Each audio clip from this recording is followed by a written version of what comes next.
Have you ever watched a promising young star get sacrificed on the altar of championship desperation? Right now, the Golden State Warriors are dangerously close to making one of the most short-sighted moves in recent NBA history, trading away 22-year-old Jonathan Kuminga just when he's hitting his stride, all while desperately chasing aging veterans who might give them one last shot at glory. This isn't just another trade rumor swirling around the league.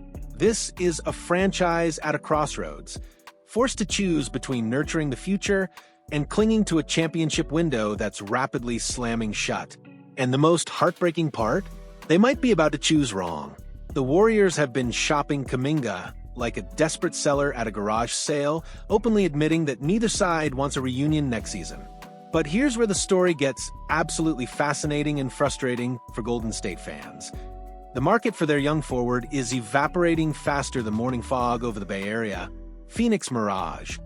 When dreams meet harsh reality, the Phoenix Suns emerged as the latest team linked to Kuminga, sending ripples of excitement through Warriors Nation. After all, a sign-and trade with Phoenix could theoretically bring back veteran talent that fits their championship timeline. But Arizona Republic's Dwayne Rankin delivered a reality check that hit harder than a Draymond Green flagrant foul.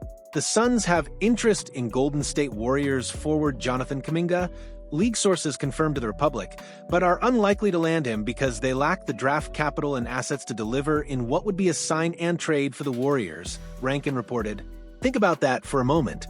The Suns, a team that mortgaged their entire future for Kevin Durant and Bradley Beal, are now so asset-poor that they can't even compete for a 22-year-old with unlimited upside. It's a cautionary tale that should make Warriors management pause and reflect on their own decision-making process. Phoenix's desperation stems from their failed experiment with aging superstars. They traded away draft picks, young players, and financial flexibility for 2 seasons of disappointment. Now they're scrambling to rebuild credibility while operating with one hand tied behind their back. Sound familiar, Warriors fans?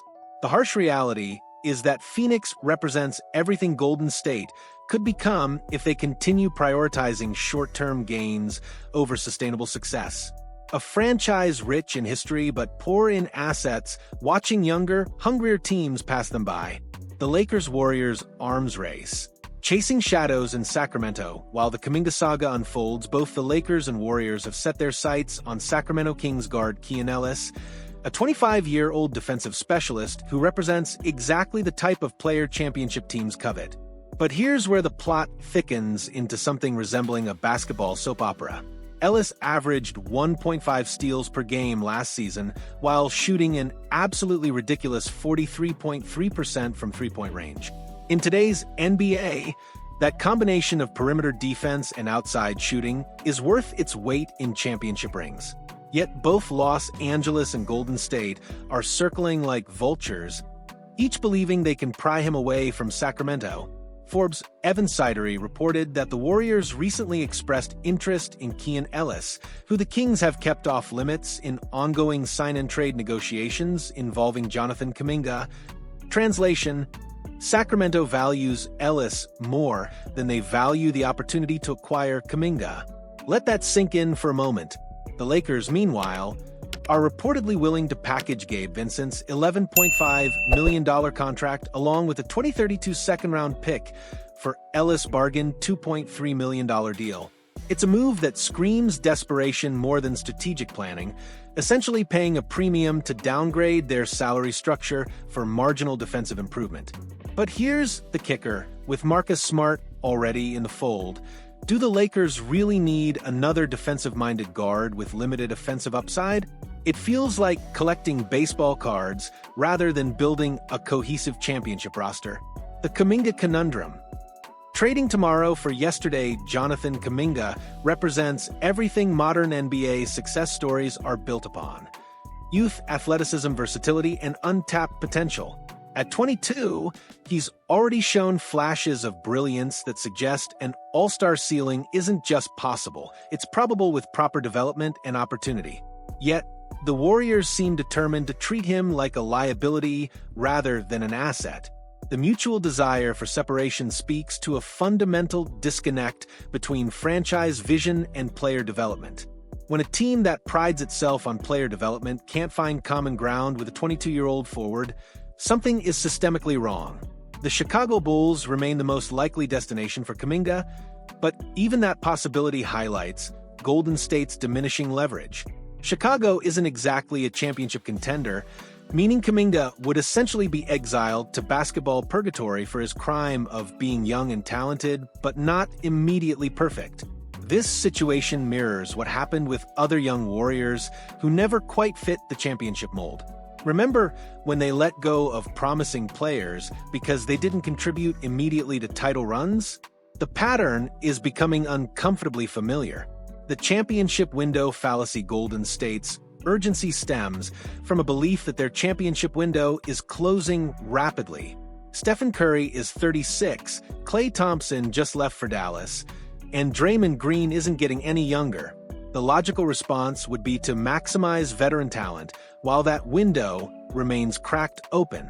But here's the fatal flaw in that thinking: championship windows don't close, they evolve. The best franchises find ways to reload rather than rebuild, maintaining competitiveness across multiple generations of talent. San Antonio did it, transitioning from David Robinson to Tim Duncan to Kawhi Leonard. Boston has done it multiple times across different eras. The Warriors seem terrified of a transitional period where they're merely good instead of great.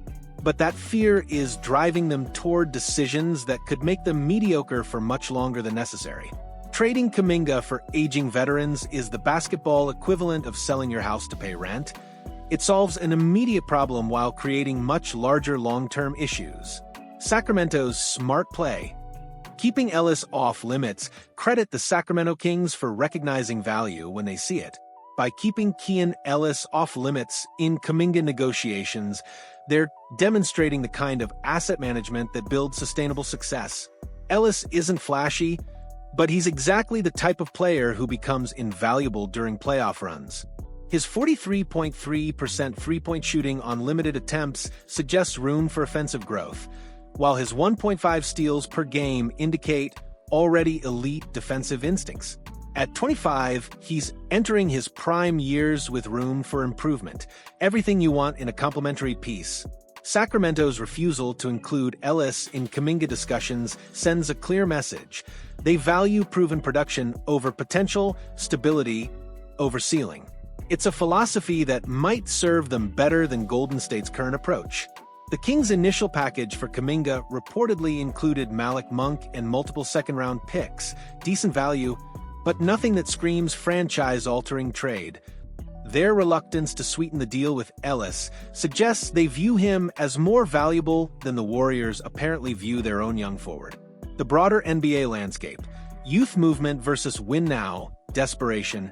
This situation reflects a broader philosophical divide across the NBA. Teams like Oklahoma City, Orlando, and Houston are building around young cores, accepting short-term limitations for long-term sustainability. Meanwhile, veteran-heavy teams like Golden State and Phoenix are mortgaging futures for immediate gratification. History suggests the patient approach wins more often than not. The Warriors' own dynasty was built on developing Curry, Thompson, and Green rather than trading them for established veterans. Yet they seem to have forgotten their own blueprint for success. The irony is palpable. A franchise that revolutionized basketball by believing in young, unconventional players is now abandoning that philosophy when it comes to Kuminga. They're essentially arguing that their own development system, which created a dynasty, can't handle a 22-year-old forward with obvious talent. Looking forward, lessons in asset management. The Jonathan Kuminga saga will likely serve as a case study in NBA asset management, regardless of how it concludes. If he's traded and becomes a star elsewhere, it'll be remembered as one of Golden State's biggest mistakes. If he remains and struggles, it'll validate the organization's concerns about his fit. But here's what's already clear. The Warriors have mishandled this situation from a public relations standpoint. Openly shopping a young player while expressing mutual dissatisfaction creates negative value before any trade occurs. It signals desperation to other teams while potentially damaging relationships with future draft picks. The Lakers' pursuit of Ellis, while already having Marcus Smart, demonstrates similar strategic confusion. Both franchises seem caught between competing timelines, unable to commit fully to either championship pursuit or sustainable building. Meanwhile, teams like Sacramento are quietly making smart decisions by recognizing value and refusing to panic trade their assets. The Kings understand that Ellis's combination of defense and shooting makes him more valuable than his modest contract suggests. The final verdict: a dynasty's defining moment, the Warriors stand at a crossroads that will define their post-championship identity. Do they trust their development system and give Kuminga the keys to grow into a cornerstone player? Or do they sacrifice tomorrow's potential for today's marginal improvements?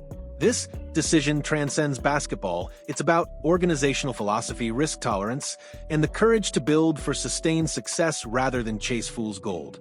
The Warriors built their dynasty by believing in young players who didn't fit conventional molds. Jonathan Kuminga deserves that same faith.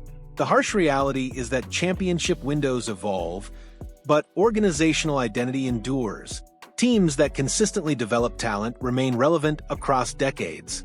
Those that panic and trade futures for aging veterans typically face longer rebuilds when reality inevitably arrives.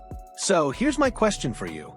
Are the Warriors making the right call by shopping Kuminga, or are they about to repeat the same mistakes that destroyed Phoenix's championship hopes? Should teams prioritize win-now moves over long-term building, or is patience still a virtue in today's NBA? Share your thoughts below, because this debate is about more than just one player. It's about how championship teams stay championship teams.